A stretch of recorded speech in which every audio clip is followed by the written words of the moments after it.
ನಮ್ಮ ಪಕ್ಷದ ಕೆಲವು ಹಿರಿಯ ಮುಖಂಡರು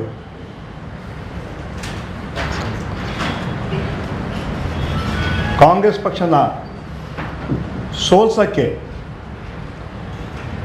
ದೊಡ್ಡ ಷಡ್ಯಂತ್ರ ಮತ್ತು ಹುನ್ನಾರ ಮಾಡಿದ್ದಾರೆ.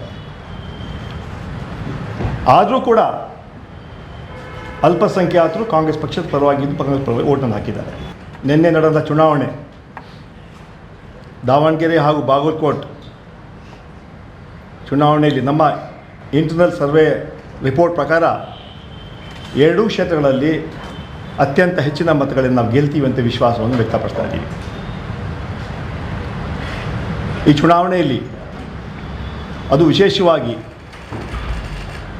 ದಾವಣಗೆರೆಯಲ್ಲಿ ದಿವಂಗತ ಶಾಮನೂರು ಶಿವಶಂಕರ್ ಅವರ ಕೆಲಸ ಕಾರ್ಯಗಳು, ಕಳೆದ 35 ವರ್ಷ ಜಿಲ್ಲೆಗೆ ಹಾಗೂ ಕ್ಷೇತ್ರದ ಅಭಿವೃದ್ಧಿಗೆ ದುಡಿದಂತಹ ಶಾಮನೂರು ಶಿವಶಂಕರ್ ಅವರು ಹಾಗೂ ನಮ್ಮ ಸರ್ಕಾರದ 5 ಗ್ಯಾರಂಟಿಗಳು ನಮ್ಮ ಗೆಲುವಿಗೆ ಶ್ರೀರಕ್ಷೆ ಆಗಲಿದೆ. ಭಾರತೀಯ ಜನತಾ ಪಾರ್ಟಿಯ ಮುಖಂಡರುಗಳು ಸಾಕಷ್ಟು ತಪ್ಪು ಅಭಿಪ್ರಾಯಗಳನ್ನು ಹೇಳೋಕ್ಕೆ ಪ್ರಯತ್ನ ಮಾಡಿದ್ರು ನಮ್ಮ ಗ್ಯಾರಂಟಿಗಳ ಬಗ್ಗೆ. ಆದರೆ ಜನ ಮಾತ್ರ ಕಾಂಗ್ರೆಸ್ ಪಕ್ಷದ ಪರವಾಗಿದ್ದರು. ಸಮಾಜದ ಎಲ್ಲ ವರ್ಗದ ಜನ, ಅದರಲ್ಲೂ ವಿಶೇಷವಾಗಿ ಅಲ್ಪಸಂಖ್ಯಾತರು ಕಾಂಗ್ರೆಸ್ ಪರ ಇದ್ದು ಕಾಂಗ್ರೆಸ್ಗೆ ಓಟನ್ನು ಹಾಕಿದ್ದಾರೆ. ಅವರಿಗೆ ತಮ್ಮೆಲ್ಲರ ಪರವಾಗಿ ತಮ್ಮ ಮೂಲಕ ನಮ್ಮ ಪಕ್ಷದ ಎಲ್ಲ ಮುಖಂಡಗಳಿಗೆ, ಕಾರ್ಯಕರ್ತರಿಗೆ ಹಾಗೂ KPCCಯಿಂದ ಆಯೋಜನೆ ಮಾಡಿದಂತಹ ಮಂತ್ರಿಗಳು, ಶಾಸಕರು, ಪದಾಧಿಕಾರಿಗಳು, ಇತರ ಮುಖಂಡರು ಹಾಗೂ ಕಾರ್ಯಕರ್ತರಿಗೆ ಧನ್ಯವಾದಗಳನ್ನು ಅರ್ಪಣೆ ಮಾಡ್ತೀನಿ. ವಿಶೇಷವಾಗಿ ದಾವಣಗೆರೆಯಲ್ಲಿ ನಮ್ಮನ್ನೆಲ್ಲ ನಿಯೋಜನೆ ಮಾಡಿದರು. ಇಲ್ಲೂ ಸಾಕಷ್ಟು ಮುಖಂಡರು, ಅಲ್ಪಸಂಖ್ಯಾತ ಮುಖಂಡರು ಕೂಡ ಇದ್ದರು. ಅದರಲ್ಲೂ ವಿಶೇಷವಾಗಿ ಸನ್ಮಾನ್ಯ ಮುಖ್ಯಮಂತ್ರಿಗಳು, KPCC ಅಧ್ಯಕ್ಷರು ನನ್ನನ್ನು ಮತ್ತು ರಿಜ್ವಾನ್ ಅರ್ಷದ್ ಅವ್ರನ್ನ ಕೆಲವು ವಿಚಾರಗಳಿಗೆ ಜವಾಬ್ದಾರಿಯನ್ನು ಕೊಟ್ಟು ನಮ್ಮ ಮೇಲೆ ಕೆಲಸಗಳನ್ನು ಹೇಳಿದರು. ನಾವೆಲ್ಲ ಸೇರಿ ಅದನ್ನು ಸುಸೂತ್ರವಾಗಿ ನಾವು ಮಾಡಿದ್ದೀವಿ. ಆದರೆ ತನ್ವೀರ್ ಸೇಠ್ ಬ್ರೀಫ್ ಅಲ್ಲ,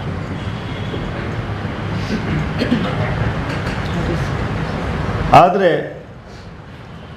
ಒಂದು ದುಃಖದ ಸಂಗತಿ ಅಂತ ಹೇಳಿದ್ರೆ, ನಮ್ಮ ಪಕ್ಷದ ಕೆಲವು ಹಿರಿಯ ಮುಖಂಡರು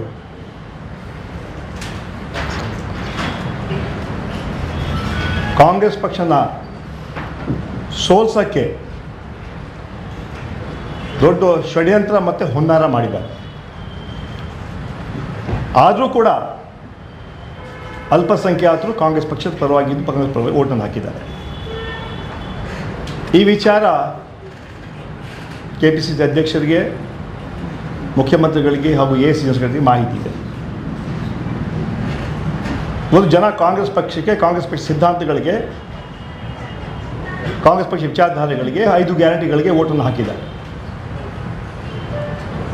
ಇದ್ರ ಬಗ್ಗೆ ಸಾಕಷ್ಟು ವಿಚಾರ ಆಯಿತು. ಆದಮೇಲೆ ರಿಜ್ವಾನ್ ಅವರು ಕೂಡ ಬ್ರೀಫ್ ಮಾಡ್ತಾರೆ. ಎಲ್ಲ ಅಲ್ಪಸಂಖ್ಯಾತರ ಮುಖಂಡರ ಒಪ್ಪಿಗೆ ಮೇರೆಗೆ ಶಾಮನೂರು ಸಮರ್ಥ್ ಅವ್ರಿಗೆ ಟಿಕೆಟನ್ನು ಕೊಟ್ಟರು. ನನ್ನೆಲ್ಲ ಕೂರಿಸ್ಕೊಂಡು ಸಭೆ ಮಾಡಿ ಅಲ್ಪಸಂಖ್ಯಾತ ಎಲ್ಲ ನಾಯಕರು ನಾವಿದ್ವಿ.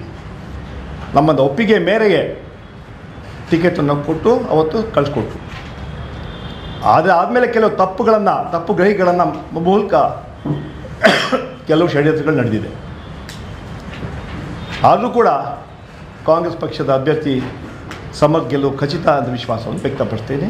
ಈಗ ಸಾಮಾನ್ಯ ರಿಜ್ವಾನ್ ಅವರು ಕೆಲವು ವಿಚಾರಗಳನ್ನು ಹೇಳ್ತಾರೆ. ನಮ್ಮ ಕಾರ್ಯಕ್ರಮಗಳನ್ನು ನೀವು ನೋಡ್ತಾ ಇದ್ರೆ ನಮ್ಮ ಚಾನೆಲ್ ಅನ್ನ ಸಬ್ಸ್ಕ್ರೈಬ್ ಮಾಡಿ, ಪಕ್ಕದ ಬೆಲ್ ಐಕಾನ್ ಒತ್ತಿ ನಮ್ಮನ್ನ ಬೆಂಬಲಿಸಿ. ಹಾಗೆ ನಮ್ಮ ಕಾರ್ಯಕ್ರಮಗಳನ್ನ ಲೈಕ್ ಮಾಡಿ, ಕಮೆಂಟ್ ಮಾಡಿ, ಅದನ್ನ ಬೇರೆಯವರಿಗೂ ವಾಟ್ಸ್ಆಪ್ ಮೂಲಕ ಶೇರ್ ಮಾಡಿ. ನೀವು ಹೀಗೆ ಮಾಡಿದಾಗ ನಮ್ಮ ಚಾನೆಲ್ ಇನ್ನಷ್ಟು ಮತ್ತಷ್ಟು ಜನರಿಗೆ ತಲುಪಲು ನೀವು ನಮ್ಮೊಂದಿಗೆ ಸಹಕರಿಸಿದ ಹಾಗಾಗುತ್ತೆ. ಇದು ನೀವು ಯಾವುದೇ ಖರ್ಚಿಲ್ಲದೆ ಕೆಲವೇ ಸೆಕೆಂಡುಗಳಲ್ಲಿ ನೀಡಬಹುದಾದ ಸಹಕಾರ. ಧನ್ಯವಾದಗಳು.